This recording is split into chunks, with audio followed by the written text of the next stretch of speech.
This is Think Out Loud on OPB. I'm Dave Miller. It just became easier to see where pesticides have been applied in parts of Oregon over the last 10 years.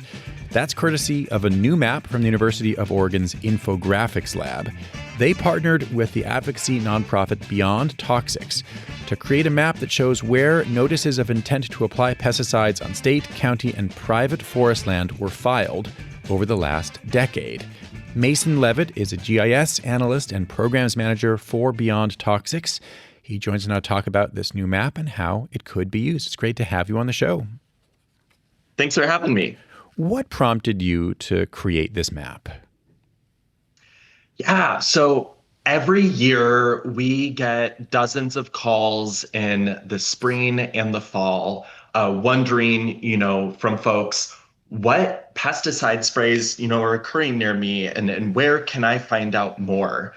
And we're able to direct people to, go to the Oregon Department of Forestry Fern's website and register for upcoming pesticide applications. But for questions about what might have happened in the past, often took us a lot of labor to figure out and answer that question for folks. And we realized that if we just put all the work in up front to make this resource available to people, it would save a lot of time and we would be able to help people answer this question for themselves for a lot wider of an audience. So we knew historical data on this existed, and we wanted to figure out a way to make it easily viewable for anyone.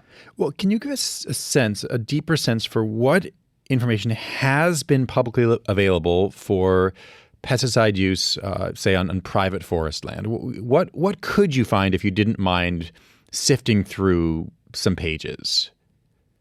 Yeah, so you would have to create a Ferns account, and from there you could look at where what are called notifications of operation, or NOAPs, have NOAP, have been applied.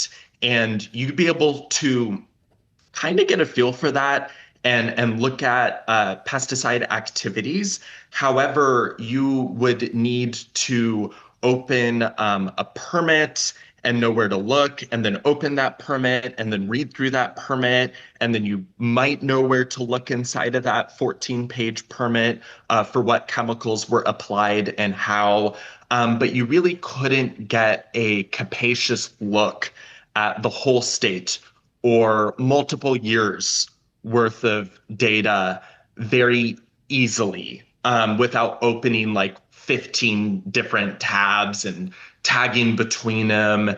And the maps on these permits are stored in the township and range system, so you'd have to know how to look through that. And you wouldn't be able to view your home, in conjunction with some of these phenomena, or where the nearest stream was.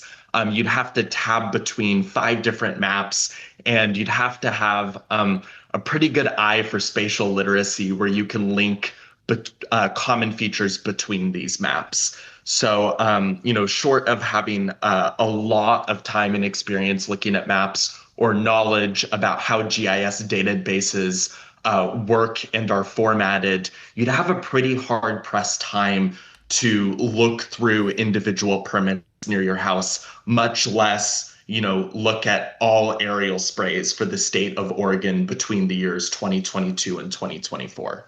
So if the overarching idea here was to make it easier for people to visually, to see and to understand where certain pesticide use is occurring, what did you consider when you were putting together the map itself? I mean, how did you want this to look, and what information did you want people to be able to see? Well, really, a right to know is a key tenet of environmental justice, and an ability to see data on what pollution is occurring, where and when, is just a value that we have as an organization. And when it comes to pesticide applications, people are really most concerned about the safety and exposure of themselves and their loved ones.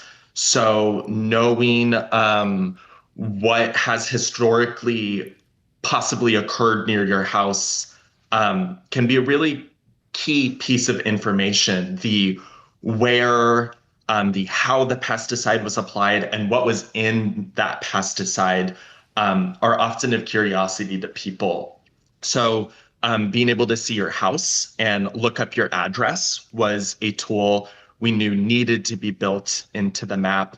And we took some extra steps to make sure that this tool was really functional. So, for example, you can only search addresses inside of Oregon. And the map will prefer addresses that are already in view of what you're seeing as a user. So if you're zoomed in on Lane County because you live in Lane County and you begin typing your address from Lane County, the search tool is going to provide you addresses from inside of Lane County before defaulting to something else if you type in enough details. So really, we just wanted to make each of these features really abundantly easy and clear for users to use with a high margin of error so that people who are not used to some of these finicky tools can really have a large window for success. And some of the other things we did to make this really personable to the concerns that people often have is through what we feature on the map. So we show like building outlines. So when someone searches an address, they're able to see the outline of their home and really carefully reference that location to the nearest historical notifications of pesticide use. And bodies of water was often the other really big theme for folks because they're concerned about wildlife in that water, or they're concerned about the fact that their drinking water intake is downstream of this location. So we really wanted to have these elements of rivers and buildings really visible in the visual hierarchy of the map, and to create tools that would allow them to find these things with relative ease, because those are the phenomena people are most often concerned about when thinking about exposure to pesticide use. In general, when some entity files a notice to apply pesticides, do they do so? I mean, I'm wondering how good these notices are as a measure of actual pesticide use. This is a really great question. And I'll just say, from the get-go that, this data set is limited in a couple of key ways and sort of the question you're asking. So in here, yeah, we have notifications of intent to apply pesticides, which means I do not recommend going through this data and viewing it as a ground truth of what happened. Those pesticide applications can be canceled, and often operators list a what we call wish list of chemicals that they want to apply, but then they only end up applying maybe a subset of the ones that they listed on the notification. So, and we can talk about some of the policy history behind that, but right now that's kind of the current practice. So, one, you should know that if an application lists 123 different chemicals, no, those all those chemicals were probably not used, or at least it would not be legal to use all of those chemicals together. But So that's kind of one limitation. And then the second limitation that you're sort of articulating is, well, what happens if an operator doesn't even, fill out a notice of application? Do How accurate is this data in that regard? And the answer to that question is, I really don't know.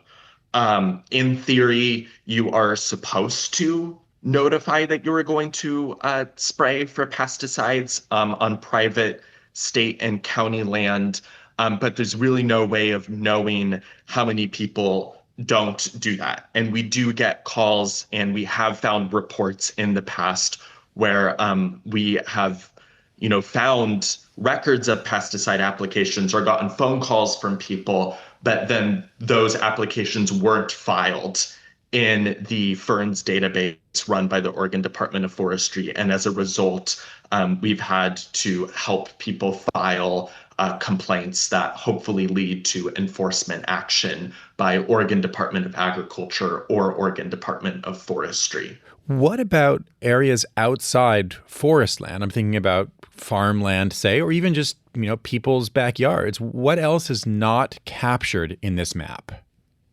Yes, you've nailed probably two of the biggest uses here, which is private use and agricultural use outside of forestry applications. And, we would really love to be able to feature that data for people. We think that people have a right to know what is going on around them, but currently there are no reporting requirements for some of this data. Agricultural operators are supposed to keep records of what they apply and when, but that is not reported in a centralized format to Oregon Department of Agriculture that would allow us to come in and feature that on the map.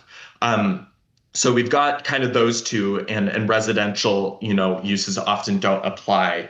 There are reporting mechanisms for school pesticide applications. They don't have a spatial data attribute to them, so we couldn't feature it very easily on this map. But Beyond Toxics has done some policy work around that specifically. And then the other thing that we haven't featured in this map is roadside applications, which are often used to keep vegetation under control for state highways and county roads, and making sure that branches are cleared out of the way proactively. So there is data on that that's reported to Oregon Department Forestry, but we don't have it currently featured on that map. And I think that about covers our major blind spots. Oh, and national federally managed forests do not have their pesticide applications featured on here. And we have on the map, you can see where Bureau of Land Management or USFS land is, so you can kind of navigate and know where those blind spots are as a user. What regulations exist at the state level to prevent pesticides from drifting, say, airborne pesticides from drifting to other properties or getting into watersheds and ending up who knows where? There are a couple of things to help prevent that, and they really hinge on the honesty of the operator here. So Oregon updated its Forest Practices Act earlier in the 2020s, which Beyond Toxics and a number of groups were involved with. And in that included stricter measures on making sure that if sprays occur, they occur a certain distance away from some of these sensitive uses. So these buffers vary depending on the use I'm about to list, but they include people's homes. Operators are not supposed to spray near people's homes unless it is their own home they are spraying near. There are also buffer requirements for schools and for fish-bearing streams, as well as areas that are known to host species protected by the Endangered Species Act. And then the last buffer is for drinking water intake locations. So it's okay to spray upstream of those, through our current legal framework, but you are not allowed to spray right on top of where the water is going in municipal drinking water services. Mason, thanks very much. Thank you. Mason Leavitt is a GIS analyst and programs manager at Beyond Toxics. The nonprofit recently partnered with University of Oregon's Infographics Lab to create a map that shows some of the locations where pesticide was going to be used.